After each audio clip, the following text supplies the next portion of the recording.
శ్రీరాముడు అసలు పరిచయమే అవసరం లేని పేరు. త్రేతాయుగంలో ధర్మరక్షణ కోసమై రాక్షసుడు అయిన రావణ్ణి సంహరించి ధర్మస్థాపన చేసిన వ్యక్తి ఆయన జీవిత సారాంశం అయినటువంటి రామాయణాన్ని గురించి తెలియని హిందూ అంటూ ఉండడు. ప్రతి ఊరిలోని ఆఖరికి ప్రతి వీధిలోని కూడా శ్రీరాముడికి ఆలయాలు గుళ్ళు ఉంటాయి. కానీ ఆయన జన్మస్థలమైనటువంటి అయోధ్యలో రామ మందిరాన్ని కట్టడానికి ఎందుకు ఇన్ని వందల సంవత్సరాలు పట్టింది? అసలు రామ మందిరానికి బాబ్రీ మసీద్కి మధ్య గొడవ ఏంటి?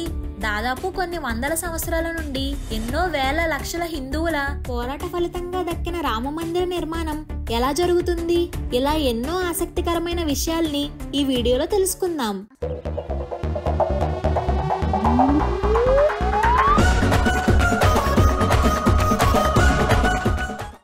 ఉత్తర భారతదేశంలోని ఉత్తరప్రదేశ్ రాష్ట్రంలో ఫజియాబాద్ జిల్లాలో ఉన్న అయోధ్య శ్రీరాముడి జన్మభూమి. కొన్ని ఆధారాల ప్రకారం రాముడి అయోధ్యలో దాదాపు జనవరి 10, 5114 బీసీన శుక్లపక్షం చైత్రమాసంలో జన్మించారు. అంటే ఇప్పటి రోజు నుండి దాదాపు 7123 సంవత్సరాల క్రితం అన్నమాట. రాముల వారు తన తండ్రి దశరథుడికిచ్చిన మాట కోసం రాజ్య సింహాసనాన్ని విడిచి సీత మరియు లక్ష్మణులతో పాటు అరణ్యవాసం చేశారని, ఈ సమయంలోనే రావణాసురుణ్ణి మరియు ఎంతో మంది రాక్షసులను అంతం చేసి దుష్ట శిక్షణ శిష్ట రక్షణ చేశారన్న విషయం మనందరికీ తెలిసిందే. ఇలా ఒకటి కాదు రెండు కాదు, మనం రాముల వారి నుండి ఎన్నో అనేక విషయాలు, అంటే ఒక మనిషి పుట్టినప్పటి నుండి చనిపోయే అంతటి వరకు ఎలా బతకాలని, అలాగే ఆయన జీవితం అయిన రామాయణం నుండి కూడా ఎన్నో అనేక విషయాలను తెలుసుకోవచ్చు. అందుకని రాముణ్ణి ఆదర్శ పురుషుడు అని పిలుస్తుంటారు. ఇలా రాముల వారు తన అవతారాన్ని విడిచి వైకుంఠానికి చేరుకున్న తర్వాత అక్కడి ప్రజలు శ్రీరాముడికి గుర్తుగాను అయోధ్యలో రాముల వారికి గుడి కట్టి పూజలు చేసేవారు. కొన్ని సంవత్సరాల తర్వాత అక్కడ రామ మందిరాన్ని కూల్చేసి బాబ్రీ మసీద్ ని కట్టారు. అవునా అమ్మా? ఎవరది? పూర్వం మొఘల్స్, తుగ్లక్స్, ఖిల్జీస్ లాంటి వాళ్ళు దేశం మొత్తాన్ని ఆక్రమించారు. వీళ్ళంతా ముస్లిమ్స్ అయినప్పటికీ కొంతమంది మాత్రం బాయ్ బాయ్ అంటూ కలిసిపోతూ ఉండేవాళ్ళు. కొంతమంది మాత్రం వెనక నుండి వెన్నుపోటు పొడిచేవారు. వాళ్ళలో మొఘల్ సామ్రాజ్యానికి చెందిన రాజు అయిన బాబుర్ అనే వ్యక్తి 1526లో రాజు అయిన తర్వాత 1528 నుండి 1529 మధ్యలో అయోధ్యలో ఉన్న రామ మందిరాన్ని కూల్చేసి అక్కడ ఆ ప్రదేశంలో బాబ్రీ మసీద్ ని కట్టించారు. అవునా? మరి అక్కడ వారు మందిరాన్ని కూల్చేస్తే ఏమనలేదా? హిందువులకి ముస్లింలకి ఎన్నో గొడవలు జరిగాయి. ఇక్కడ మెయిన్ గా 3 వర్గాలకి చెందిన వారు ఉంటారు. వారే విశ్వ హిందూ పరిషత్, వీరు అక్కడి హిందూస్ ని రిప్రజెంట్ చేస్తారు. సున్నీ సెంట్రల్ వాక్ బోర్డ్, వీరు అక్కడి ముస్లింస్ ని రిప్రజెంట్ చేస్తారు. నిర్మోహి అఖరా, వీరు గుళ్ళోని పనిచేసే పూజారులను రిప్రజెంట్ చేస్తారు. ఇక్కడ ఉండే బాబ్రీ మసీద్ ఏరియా కరెక్ట్ గా 2.77 ఎకరాలు ఉండేది. కొంతమంది మాత్రం ఆ స్థలం ముస్లింలకే చెందిందని, ఆ స్థలాన్ని హిందువులు దోచుకొని అక్కడ రామ మందిరాన్ని కట్టారని, అంతేకాకుండా అది రాముడి జన్మభూమి అనడానికి కూడా ఏమీ బలమైన సాక్ష్యాలు లేవని చెప్పుకుంటూ వచ్చారు. సాక్ష్యాలు లేకపోవడం ఏంటి? రామాయణంలోనే ఉంది కదా రాముడు పుట్టిన ప్లేస్ అయోధ్య అని. దాన్ని నిరూపించడానికి ఎన్నో గొడవలు పడి ఎంతో మంది రక్తాలు చిందించాల్సి వచ్చింది. 1857లో నవాబులకి బ్రిటిషులకి పెద్ద యుద్ధం జరిగింది. చివరికి ఆ యుద్ధంలో బ్రిటిషర్లే గెలిచారు. దానితో నవాబుల పాలన ముగిసి అక్కడ బ్రిటిష్ పాలన వచ్చింది. అప్పటి వరకు అక్కడ పాలించింది నవాబులు అండ్ వాళ్ళు ముస్లింలు కావడంతో హిందువులు రామ జన్మభూమి రామ మందిరం అంటూ ఎన్ని గొడవలు చేసినా ఫలితం లేకుండా పోయింది. కానీ ఇప్పుడు బ్రిటిష్ పాలన రావడంతో హిందువులంతా కలిసి బాబ్రీ మసీద్ చుట్టుపక్కల ఒక వేదికను నిర్మించి నిరసనలు చేయడం మొదలుపెట్టారు. దీని కారణంగా అక్కడ హిందువులకు ముస్లింలకు మధ్య ఎన్నో గొడవలు జరిగాయి. అప్పుడు అక్కడి మసీద్ అధికారి అయిన మొహమ్మద్ అస్గర్ ఇక్కడ హిందువులు గొడవలు చేస్తున్నారని, అలాగే మసీద్ గోడల పైన జై శ్రీరామ్ అంటూ రాస్తున్నారని బ్రిటిష్ వాళ్ళకి కంప్లైంట్ చేశారు. రెండోసారి 1883లో అక్కడ ఆలయం నిర్మించుకోవడానికి అనుమతి కోరుతూ నిర్మోహి అఖరా అనే సంస్థ ఫజియాబాద్ డిప్యూటీ కమిషనర్కు అప్లికేషన్ రైజ్ చేశారు.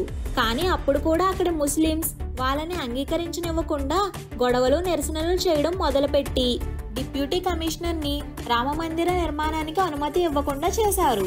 మళ్ళీ అదే సంవత్సరం మే 1883లో లాహోర్కి చెందిన గురుముఖ్ సింగ్ అనే పంజాబీ వ్యక్తి రాళ్ళు మరియు ఇతర నిర్మాణ వస్తువులతో పాటు అయోధ్యకు వచ్చి రాముడికి మందిరం కట్టాలని నిరసనలు తెలిపాడు.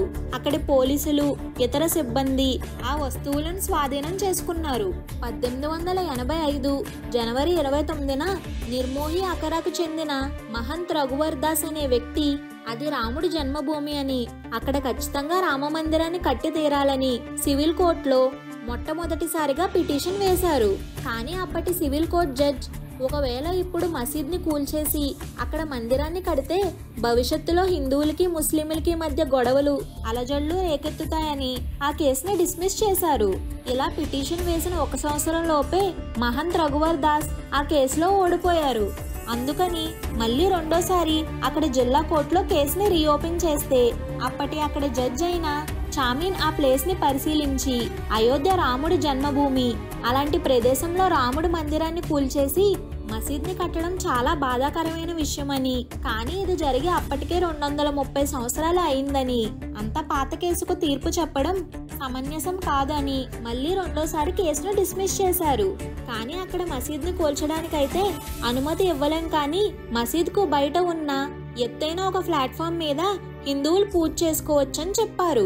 దీంతో హిందువులందరూ కలిసి ఆ ఎత్తైన ప్లాట్ఫామ్ మీద చిన్న గోపురం లాంటి దాన్ని ఏర్పాటు చేసుకొని చెక్కతో తయారు చేసిన సీతారాముల విగ్రహాలను పెట్టి పూజించడం మొదలుపెట్టారు. ఇలా మసీద్ లోపల ముస్లింలు, మసీద్ బయట హిందువులు పూజలు చేసుకునేవాళ్ళు. ఇలా కొన్ని సంవత్సరాలు గొడవలు పడకుండా గడిచిపోయింది. కానీ 1949లో ఏమైందో తెలియదు, కానీ కొంతమంది హిందువులు రాత్రి సమయంలో ఎవరికీ తెలియకుండా మసీద్ లోపలికి చొరబడి అక్కడ సీతారాముల విగ్రహాన్ని పెట్టారు. తెల్లవారు అక్కడికి వచ్చిన ముస్లింలు ఆ సీతారాముల విగ్రహాన్ని చూసి ఆశ్చర్యపోయారు. దగ్గరలోని పోలీస్ స్టేషన్కి వెళ్లి జరిగింది చెప్పి కేసు ఫైల్ చేశారు. దానితో అక్కడ హిందువులకి ముస్లింలకి మధ్య గొడవలు జరుగుతాయనే ఉద్దేశంతో ఆ 2.77 ఎకరాల భూమిలో ఉన్న మసీదు మరియు ప్లాట్ఫామ్ మీద ఉన్న చిన్న రాములవారి గోపురాన్ని మొత్తం లాక్ చేసి క్లోజ్ చేసేశారు. హిందువులని ముస్లింలని ఎవరిని లోపలికి రానివ్వలేదు. అప్పటి నుండి అక్కడ పూజలు అనేవి ఆగిపోయి ఆ విగ్రహాలు కూడా లోపలే ఉండిపోయాయి. ఇలా ఆ ల్యాండ్ ఓనర్షిప్ గురించి 1959, 1961 అండ్ 1964లో ముందు చెప్పుకున్న 3 వర్గాలు కోర్టులో కేసు వేశారు.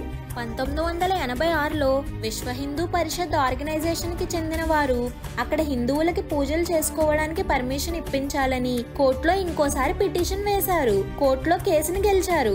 37 సంవత్సరాల తర్వాత మొట్టమొదటిసారిగా అక్కడ గేట్లు తెరిచారు. అక్కడ హిందువులు పూజలు చేసుకోవడం మళ్ళీ తిరిగి మొదలు పెట్టారు.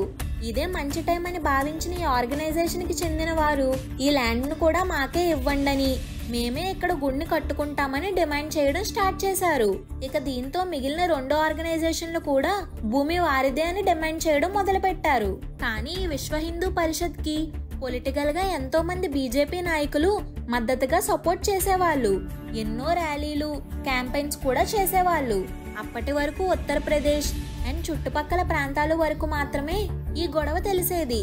ఈ బీజేపీ లీడర్ల కారణంగా రేడియో ఇంకా న్యూస్ పేపర్ల నుండి దేశం అంతటా తెలిసింది. దానితో ఒక రోజు 1992 డిసెంబర్ 6న విశ్వ హిందూ పరిషత్ బీజేపీ కలిసి 2.77 ఎకరాల డిస్ప్యూటెడ్ ల్యాండ్ చుట్టూ ఒక పెద్ద మహాసభను ఏర్పాటు చేశారు. టైం పొద్దున్న 10 అవుతుంది. అక్కడికి దాదాపు దేశ నలుమూలల నుండి 150,000 మంది హిందువులు తరలి వచ్చారు. ఎల్కే అద్వానీ, వాజ్పేయి వంటి వారు స్పీచ్లను కంప్లీట్ చేసి అక్కడి నుండి వెళ్ళిపోయారు. టైం 12 కావస్తుంది. పోలీసులకు అక్కడ ప్రజలను ఆపడం చాలా కష్టమైపోతుంది. ఎందుకంటే అక్కడ ప్రజల సంఖ్య 150,000 పైన ఉంటే పోలీసులు మాత్రం కేవలం 2,000 మంది మాత్రమే ఉన్నారు. ఇంతలో తలకి ఎల్లో కలర్ బ్యాండ్ కట్టుకున్న కొంతమంది పోలీసులను దాటుకొని మసీద్ పైకి ఎక్కి జై శ్రీరామ్ అంటూ నినాదాలు పలుకుతూ కర్రలు రాళ్లను తీసుకొని మసీద్ను పడగొట్టడం మొదలుపెట్టారు. దీన్ని చూసిన మిగిలిన వారు కూడా వారి చేతికి అందిందాన్ని తీసుకొని మసీద్ను పడగొట్టడం మొదలుపెట్టారు. అదేంటి మరి అక్కడ అంత జరుగుతుంటే పోలీసులు ఏం చేయలేదా? వాళ్ళని ఏమైనా చేస్తే అక్కడ ఉన్నది ఒకరో ఇద్దరో కాదు, కొన్ని లక్షల మంది, అందులోనూ కొన్ని వందల సంవత్సరాల నుండి ఎదురు చూస్తున్న విషయం కావడంతో అందరూ ఒక్కసారిగా రెచ్చిపోయారు. అది నిజమేలే. ఇలా అందరూ కలిసి జై శ్రీరామ్ జై శ్రీరామ్ అంటూ నినాదాలు పాడుతూ సాయంత్రం కల్లా మసీదు మొత్తాన్ని పడగొట్టేశారు.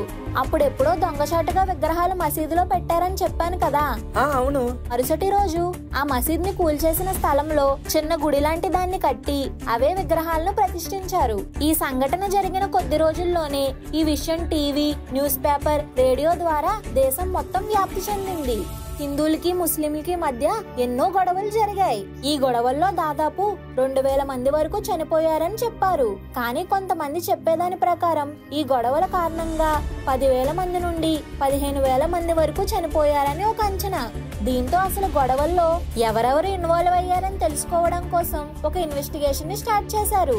ఈ ఇన్వెస్టిగేషన్ లో ఆ ఎల్లో బ్యాండ్ వేసుకున్న వ్యక్తులు ముందే మసీద్ ను ఎలా కోల్చాలని దానికి ప్లాన్ వేసుకున్నారని, అలాగే అక్కడికి వచ్చే ముందు ట్రైనింగ్ కూడా జరిగిందని తెలిసింది. ఇదే కాకుండా ఎల్కే అద్వానీ, వాజ్పేయి వంటి వారి స్పీచ్లు కూడా ప్రజలను రెచ్చగొట్టే విధానంగా ఉన్నాయని, ఈ కారణాల వల్లనే మసీద్ ని పడగొట్టడం జరిగిందని తెలిసింది. 2010లో అలహాబాద్ హైకోర్టు ఈ 2.77 ఎకరాల ల్యాండ్ ను 3 ఆర్గనైజేషన్స్ ని సమానంగా పంచుకోమని జడ్జిమెంట్ ఇచ్చింది.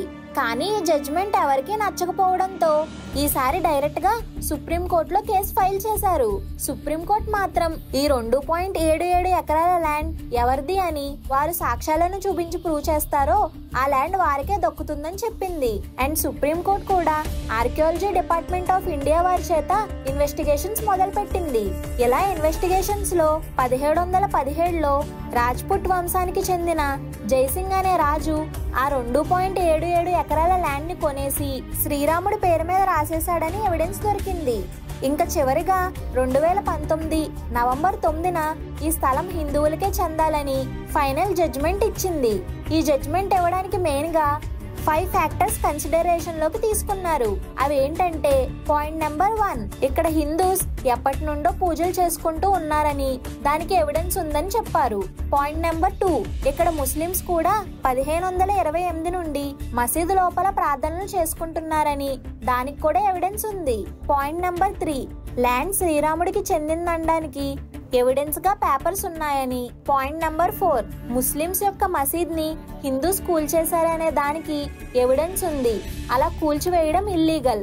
పాయింట్ నెంబర్ 5, ఆర్కియాలజీ డిపార్ట్మెంట్ వారు ఇచ్చిన రిపోర్ట్ ప్రకారం మసీద్ గుడిని కూల్చేసి కట్టారని తెలుస్తుంది. సుప్రీంకోర్టు ఆ 2.77 ఎకరాల ల్యాండ్ లో హిందూస్ గుడిని కట్టుకోవచ్చని చెప్పింది. హిందూస్ మసీద్ ని కూల్చేశారు కాబట్టి అయోధ్యలోని ఇంపార్టెంట్ ప్లేస్ లో ఇంకో మసీద్ కట్టుకోవాలని 5 ఎకరాల ల్యాండ్ ని ఫ్రీగా ఇవ్వాలని చెప్పింది. అండ్ నిర్మోహి అఖరా ఆర్గనైజేషన్ కి చెందిన వారికి ఆ ల్యాండ్ లో ఎటువంటి హక్కు ఉండదు, కానీ వారు అక్కడ ఎన్నో ఏళ్ల నుండి పూజలు చేస్తున్నారు కాబట్టి టెంపుల్ ని కట్టిన తరువాత టెంపుల్ మేనేజ్మెంట్ లో వాళ్ళకి ఇంపార్టెంట్ పొజిషన్స్ ఇవ్వాలని తీర్పునిచ్చింది. మొత్తానికి దీనితో కొన్ని వందల సంవత్సరాల నుండి ఉన్న గొడవలు తీరిపోయాయి. ఇంకా దేశంలో ఎక్కడా ఎటువంటి గొడవలు కూడా జరగవు. అమ్మయ్యా, ఎన్నో గొడవలు జరిగినప్పటికీ మొత్తానికి అందరికీ సమన్యాయం జరిగింది కదా. ఇక నుండి హిందువులు ముస్లింలు ఎప్పట్లాగే బాయి బాయి అనుకుంటే అదే చాలు. అవును, అదే నిజమే. ఇప్పటికైనా హిందూస్ కి ముస్లిమ్స్ కి మధ్య గొడవలు ఆగిపోవాలి. సరే గాని గుడి కన్స్ట్రక్షన్ గురించి కొంచెం చెప్పవా? సెంట్రల్ గవర్నమెంట్ ఈ రామ మందిరాన్ని కట్టడానికి శ్రీరామ జన్మభూమి తీర్థక్షేత్ర అనే ట్రస్ట్ కు బాధ్యత అప్పగించింది. ఈ గుడిని కట్టడానికి దేశ నలుమూలల నుండి ఎందరో మంది డొనేషన్స్ ఇచ్చారు. వీళ్ళలో both private and public organisations కూడా ఇన్వాల్వ్ అయ్యాయి.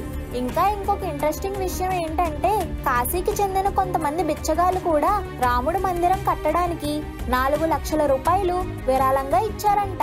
ఏంటి, 4 లక్షల రూపాయల? అది కూడా బిచ్చగాళ్ళ? ఎలా సాధ్యం? అదే మరి భక్తి అంటే. అవును, ఇప్పటి వరకు మొత్తం ఎంత డొనేషన్స్ వచ్చాయి? అఫీషియల్ రిపోర్ట్స్ ప్రకారం చూస్తే ఇప్పటి వరకు దేశ నలుమూలల నుండి దాదాపు 2100 కోట్ల రూపాయలని ఇచ్చారు. ఇలానే ఇతర దేశాలు నేపాల్, శ్రీలంక, థాయిలాండ్, బర్మా దేశాల నుండి దాదాపుగా 900 కోట్లు వచ్చాయి. అంటే ఇప్పటి వరకు మొత్తం 3,000 కోట్ల రూపాయలు డొనేషన్స్ రూపంలో వచ్చాయి. ఇక డొనేషన్స్ ని పక్కన పెడితే చాలా మంది డబ్బు రూపంలో కాకుండా వేరే విధాలుగా అంటే కన్స్ట్రక్షన్, మైనింగ్ వంటి వాటిలో తమ వంతు సాయం చేశారు. ఇంతమంది సపోర్ట్ ఉంది కాబట్టి 2020లో పునాది వేసి 2024 కల్లా రామ మందిరం కన్స్ట్రక్షన్ పూర్తయిపోయింది. ఇంకా మెయిన్ టెంపుల్ కన్స్ట్రక్షన్ విషయానికి వస్తే గుజరాత్ లోని అక్షర్ధామ్ టెంపుల్ ని కట్టిన చీఫ్ ఆర్కిటెక్ట్ చంద్రకాంత్ బాయ్ గారు ఈ టెంపుల్ ని కట్టడానికి వాస్తు శాస్త్రాన్ని పరిగణలోకి తీసుకున్నారు. 5 ఆగస్టు 2020లో మన ప్రధానమంత్రి నరేంద్ర మోడీ గారు పునాది రాయిని వేసి పనులను ప్రారంభం చేశారు. ఈ నిర్మాణం అంతా 15 టన్నుల వెయిట్ ఉండే శాలిగ్రామం రాయితో చేశారని, ఈ నిర్మాణం కూడా దాదాపు 47 నుండి 48 లేయర్స్ వేశారని, ఒక్కో లేయర్ కి 1 అడుగు ఎత్తు ఉంటుందని అఫీషియల్స్ చెప్పింది ఏంటంటే ఇంత గట్టి నిర్మాణం కారణంగా అయోధ్యలో 6.5 మాగ్నిట్యూడ్ లో భూకంపం వచ్చినా రామ మందిరం చెక్కు చెదరకుండా ఉంటుందని, ఇంకో 1000 సంవత్సరాల వరకు ఇలానే ఉంటుందంట. అండ్ ఇంకో స్పెషాలిటీ ఏంటంటే ఈ టెంపుల్ నిర్మాణంలో ఒక ఇటుక కానీ సిమెంట్ రాయి కానీ వాడలేదంట. ఇటుకలు సిమెంట్ వాడకుండా గుడి కట్టడం సాధ్యం కాదు కదా? సాధ్యమే. ఈ టెంపుల్ కన్స్ట్రక్షన్ లో ఇటుకల బదులు 6 lakhs CUFT తో ఉండే శాండ్ స్టోన్ ని యూజ్ చేశారు. ఈ శాండ్ స్టోన్ ని రాజస్థాన్ లో ఉండే బాన్సీ అనే ఊరు నుండి తెప్పించారు. ఎందుకంటే ఇక్కడ దొరికే శాండ్ స్టోన్ ని కింగ్ ఆఫ్ స్టోన్ అని పిలుస్తారు. అందుకనే ప్రత్యేకంగా శాండ్ స్టోన్ ని ఈ ఊరు నుండే తెప్పించారు. ఈ శాండ్ స్టోన్ నార్మల్ ఇటుకలు అండ్ సిమెంట్ కంటే ఎన్నో రెట్లు స్ట్రాంగ్. ఈ శాండ్ స్టోన్ ని ఇంకా స్ట్రాంగ్ చేయడానికి శాండ్ స్టోన్ మధ్యలో ఐరన్ కి బదులు కాపర్ ప్లేట్స్ తో ఫ్యూజన్ చేశారు. ఎందుకంటే ఐరన్ కన్నా కాపర్ ఎక్కువ మన్నిక ఉంటుంది కాబట్టి. ఇంకా ఇక్కడ మూల విరాట్ గురించి చూస్తే బంగారంతో చేసిన 8 అడుగుల సింహాసనంపై రామ్ లల్లా అనే స్టోన్ నుండి తయారు చేసిన సీతారాముల విగ్రహాలను ప్రతిష్ఠించబోతున్నారు. ఈ స్టోన్ ని ప్రత్యేకంగా కర్ణాటకకు చెందిన ప్రముఖ శిల్పి అయిన అరుణ్ యోగిరాజ్ గారు తయారు చేశారు. అవును, ఈ మధ్య ఒక వీడియోలో వైరల్ అవుతుంది కదా రామ మందిరం ధ్వజస్తంభం గురించి. అసలు ఏంటది? అది అసలు నిజానికి ధ్వజస్తంభమే కాదు. మరి ఏంటది? అగరబత్తి. ఏంటి అగరబత్తా? అవును, అది అగరబత్తే. 108 అడుగులు ఉన్న అగరబత్తి. ఇదే ఇప్పటి వరకు తయారు చేయబడ్డ అతిపెద్ద అగరబత్తిగా వరల్డ్ రికార్డ్ క్రియేట్ చేసింది. ఈ అగరబత్తిని గుజరాత్ లోని వడోదరా అనే ప్లేస్ లో తయారు చేశారు. అది అయోధ్యకు తీసుకొస్తున్నప్పుడు వీడియోనే అది. నిజానికి అయోధ్యలో ఒకటి కాదు, మొత్తం 7 ధ్వజస్తంభాలను ప్రతిష్ఠించబోతున్నారు. అందులో ఒక్కొక్కటి దాదాపు 5,500 కిలోలు ఉంటుంది. ఈ ధ్వజస్తంభాలను అహ్మదాబాద్ కి చెందిన అంబికా ఇంజనీరింగ్ వర్క్స్ అనే కంపెనీ తయారు చేస్తుంది. ఫైనల్ గా ఈ టెంపుల్ నిర్మాణం చూసుకుంటే 161 అడుగుల ఎత్తు, 360 అడుగుల పొడవు, 235 అడుగుల వెడల్పు. గుడి కాంప్లెక్స్ ఏరియా వచ్చేసి 57 ఎకరాలు అండ్ మెయిన్ టెంపుల్ ఏరియా వచ్చేసి 10 ఎకరాల విస్తీర్ణంలో ఉంది. అలాగే ఈ టెంపుల్ మొత్తం 360 స్తంభాలు కలిగి ఉంటుంది. ఈ టెంపుల్ కట్టిన విధానాన్ని నగరా స్టైల్ ఆఫ్ ఆర్కిటెక్చర్ అని అంటారు. ఈ టెంపుల్ లో మొత్తం 5 డోమ్స్ ఉంటాయి. అవి ఏంటంటే శిఖర, గర్భ గృహ, కుదు మండప్, నృత్య మండప్, రంగ్ మండప్. ఈ గుడిలో మొత్తం 2 ఫ్లోర్లు ఉన్నాయి. ఫస్ట్ ఫ్లోర్ లో రామ్ దర్బార్, రాముడు, సీత, లక్ష్మణుడు మరియు హనుమంతుడి విగ్రహాలు మనం ఇక్కడ చూడవచ్చు.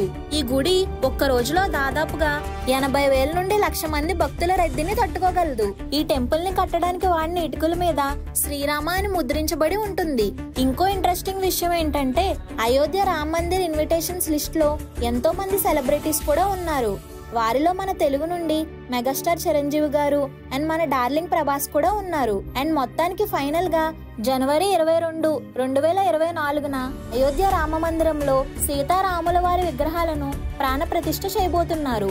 రాముడు తన జీవితంలో ఎన్ని కష్టాలు పడ్డారో ఈ గుడి నిర్మాణంలో కూడా అన్నే కష్టాలు పడాల్సి వచ్చింది. అవును, రాముడికి ఏది అంత ఈజీగా దక్కలేదు. ఏది పొందాలన్నా ఒక యుద్ధం చేయాల్సిందే. ఇది ఫ్రెండ్స్ ఇవాల్టి వీడియో. మీకు గనక నచ్చినట్టయితే ఇప్పుడే ఒక లైక్ అండ్ షేర్ చేసి మన ఫన్మోజీ ఫ్యాక్స్ ఛానల్ ని సబ్స్క్రైబ్ చేసుకోండి. అలానే మీరు కూడా నాలానే రాముడి భక్తుడైతే కింద కామెంట్ సెక్షన్ లో జై శ్రీరామ్ అని కామెంట్ చేయండి.